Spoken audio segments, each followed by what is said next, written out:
ಈಗ ನೀವು ಹೇಳಿದ್ರಿಂದ ಕೇಳ್ತಾ ಇದ್ದೀನಿ, ಜೈಲ್ಗೆ ಹೋಗಿ ಬಂದಮೇಲೆ ಸಂಜನಾ ಅವರ ಕರಿಯರ್ ಹೇಗಿದೆ ಅಂತಂದರೆ, ನಿಮ್ಮ ಮೇಲೆ ಆರೋಪ ಇತ್ತು, ಇವಾಗ ಅದು ಆರೋಪದಿಂದ ಮುಕ್ತರಾಗಿದ್ರಿ. ಸೊ ಇಷ್ಟು ದಿನ ನಿಮ್ಮ ಬಗ್ಗೆ ಬ್ಯಾಡ್ ಆಗಿ ಥಿಂಕ್ ಮಾಡಿದವರು ಅಥವಾ ನಿಮ್ಮ ಬಗ್ಗೆ ಬೇರೆ ಥರದ್ದೇ ಒಪಿನಿಯನ್ ಇಟ್ಕೊಂಡವರು ಕಾಲ್ ಮಾಡಿದ್ದುಂಟಾ, ನಾವು ಬೇರೆ ಅಂದ್ಕೊಂಡಿದ್ವಿ ನಿನ್ನ ಬಗ್ಗೆ, ನೀವು ಆ ಥರ ಅಲ್ಲ ಅಂತ?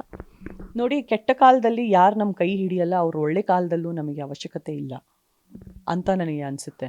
ಆ್ಯಂಡ್ ಎಷ್ಟೋ ಜನ ಫೋನ್ ಮಾಡಿಬಿಟ್ಟು ಹೇಳಿದ್ರು ಹೌದು ನಿಜ ಅಂತ. ಥ್ಯಾಂಕ್ ಯು ಮಾ ಅಂತ ಹೇಳ್ಬಿಟ್ಟು ನಾನು ಫೋನ್ ಇಟ್ಟೆ. ಕೆಟ್ಟ ಕಾಲದಲ್ಲಿ ನಮ್ಮ ಜೊತೆ ಇಲ್ಲ ಅಂದರೆ ಬರೀ ಸುಖ ಅನುಭವಿಸೋಕೆ ಬರ್ತಾರಂದ್ರೆ ಯಾಕೆ ಬೇಕು ನಮಗಂತವರು?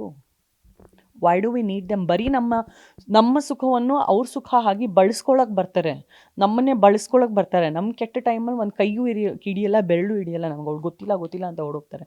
ನಮ್ಗೆ ಯಾಕೆ ಬೇಕು ಇಂಥ ಫ್ರೆಂಡ್ಸು? ನೀವು ಬಂದ್ರೂ, ನೀವು ಎಷ್ಟು ವಿ ಐ ಪಿ ಇದ್ರೂ, ನೀವು ನಿಮ್ಮ ವಿ ಐ ಪಿ ತನ ನೀವು ನಿಮ್ಮ ಮನೆಯಲ್ಲಿ ಇಟ್ಕೊಳ್ಳಿ. ನಾವು ನಮ್ಮ ಮನೆಯಲ್ಲಿ ನಾವು ರಾಜರೇ, ನಾವು ರಾಣಿಯರೇ, ನಾವು ಚೆನ್ನಾಗಿರ್ತೀವಿ ಅಂತ ನನಗೆ ಈ ಥರ ಅನಿಸುತ್ತೆ. ಕರಿಯರ್ ವಿಚಾರ ಬಂದಾಗ ನಾನು ಒಂದು 6 months ಡಿಪ್ರೆಷನಿಗೆ ಒಳಗಾಗಿದೆ soon as I came out. And ಕೋವಿಡಲ್ಲೂ ರಿಕವರ್ ಆಗ್ತಾಯಿದೆ. ನಿಮ್ಮ ಮುಂದೆ ಆ ಡಿಪ್ರೆಷನ್ನಲ್ಲೇ ನಾನು ಅದನ್ನು ಎದುರಿಸ್ತಾ ಫೈಟ್ ಮಾಡ್ತಾ ಸಂಜನಾ ಗಲ್ರಾನಿ ಫೌಂಡೇಶನ್ ಮೂಲಕ ಒಂದಷ್ಟು ವರ್ಕ್ ಮಾಡಿದೆ. ಕುಗ್ಗಿರೋ ಸಂಜನಾ ಎಲ್ಲರ ಮುಂದೆ ಬಂದು ನಿಂತು ಒಂದಷ್ಟು ಲಕ್ಷಾಂತರ ಜನರಿಗೆ ಅನ್ನದಾನ ಮಾಡಿದೆ. So after that immediately I got my son is 2 years right now. ನನ್ನ ಮಗ ಸ್ವಲ್ಪ ಬೆಳೀಲಿ. ಮಗು ಮಾಡಾದ್ಮೇಲೆ ಮಗುಗೂ ನ್ಯಾಯ ಮಾಡಬೇಕಲ್ವಾ? ಹುಚ್ಚುಚ್ಚ ಥರ ನಾನು ಸಿನಿಮಾ ಮಾಡಬೇಕು, ಅರ್ಜೆಂಟಲ್ಲಿ ಕರಿಯರ್ ಮಾಡಬೇಕು ಅಂತ ಹೋಗ್ತಾ ಇದ್ದೀವಿ ಅಂದರೆ ತಾಯಿ ಆಗಬಾರ್ದು. ತಾಯಿ ಅಂದರೆ ತಾಯಿತನಕ್ಕೆ ಫಸ್ಟು ನ್ಯಾಯ ಮಾಡಬೇಕು. ಆ್ಯಂಡ್ ಈ ಒಂದು ಮಧುರವಾದ ತಾಯಿತನದ ಸಮಯ ನನಗೆ ರಿಟರ್ನ್ ಬರಲ್ಲ.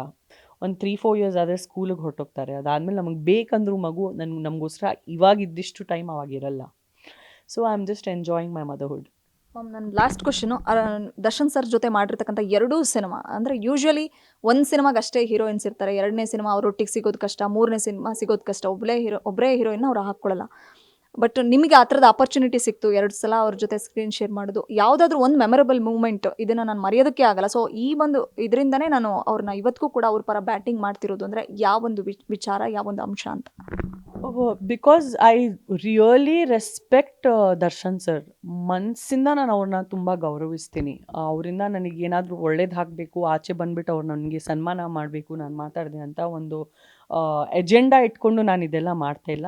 ಮನಸಾಣೆ ನಾನು ಅವ್ರಿಗೆ ತುಂಬ ತುಂಬ ಅತ್ಯುತ್ತಮವಾಗಿ ಗೌರವಿಸ್ತೀನಿ. ಆ್ಯಂಡ್ ಈ ಥರ ನಾನು ಒಂದು ಖಾಕಿ ಡ್ರೆಸ್ ಹಾಕ್ಕೊಂಡು ಅರ್ಜುನ್ ಸಾಂಗಲ್ಲಿ ಲೆಫ್ಟಲ್ಲಿ ಜಯಮಾಲಾ ಎಂಬ ಒಂದು ಸಾಂಗಲ್ಲಿ ಒಂದು ಶಾರ್ಟ್ ಖಾಕಿ ಡ್ರೆಸ್ ಹಾಕ್ಕೊಂಡಿದ್ದೆ. ಆವಾಗ ಅಷ್ಟು ದೊಡ್ಡ ಸ್ಟಾರ್ ಜೊತೆ ನಾನು ಶೂಟ್ ಮಾಡ್ತಾಯಿದ್ದೀನಿ. ಎಲ್ಲೋ ಒಂದು ಕಡೆ ಈ ಡ್ರೆಸ್ಸು ಇಷ್ಟು ಶಾರ್ಟ್ ಇದೆ, ಅವ್ರನ್ನ ಎತ್ಕೊಬೇಕೀಗ. ಸೊ ಅವ್ರಿಗೆ ಅದು ಅರ್ಥ ಆಗೋಯ್ತು, ಸ್ವಲ್ಪ ಇವ್ರು ಶೈ ಪಡ್ತಾ ಇದ್ದಾರೆ, ಸುಮ್ಮನೆ ಹಿಂಗೆ ಎತ್ಕೊಂಡ್ಬಿಟ್ಟು ಒಂದು ಸ್ಟೆಪ್ ಮಾಡಬೇಕಿತ್ತು. ನೋಡ್ಕೊಳ್ತೀನಮ್ಮ ನಾನು, don't worry, I will take care properly. ಅಷ್ಟು ಡೀಸೆಂಟ್ ಆಗಿ, ಅಷ್ಟು ಜನರಸ್ ಆಗಿ, ಅಷ್ಟು ಕ್ಲಾಸಿಯಾಗಿ ಆ ಒಂದು ಶಾರ್ಟನ್ನು ಅವ್ರು ಮಾಡಿದ್ರು. ನಿಜಕ್ಕೂ ಇವ್ರು ತುಂಬಾ ಜೆಂಟಲ್ಮೆನ್ ಮನುಷ್ಯ ಅಂತ ನನಗೆ ಆ ಸಂದರ್ಭದಲ್ಲಿ ಅನ್ನಿಸ್ತು.